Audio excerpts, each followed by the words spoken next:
नमस्कार। आज सकाळी शेअर मार्केट सुरू झाल्यावर पहिली काही मिनिटं तेजी होती, त्यानंतर दिवसभर घसरण सुरूच होती। आज शेअर मार्केट संपताना सेन्सेक्स हा 984 पॉईंटने घसरून 77,691 वर बंद झालेला आहे। निफ्टी हा 324 पॉईंटने घसरून 23,559 वर बंद झालेला आहे। सर्व इंडेक्समध्ये आज घसरण दिसून आलेली आहे। सर्वात जास्त इंडेक्स रियालिटी इंडेक्समध्ये 3.24% झालेले आहे। बीएसई मिड कॅप इंडेक्स 2.56% आणि बीएसई स्मॉल कॅप इंडेक्स 3.08% खाली आहे।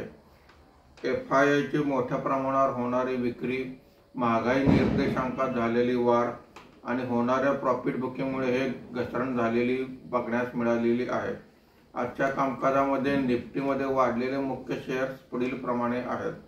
ब्रिटानिया 0.38%, एनटीपीसी 0.28%, टाटा मोटर्स 0.18% अशी वाढ आहे। आज निफ्टीमध्ये घसरलेले मुख्य शेअर्स पुढील प्रमाणे आहेत।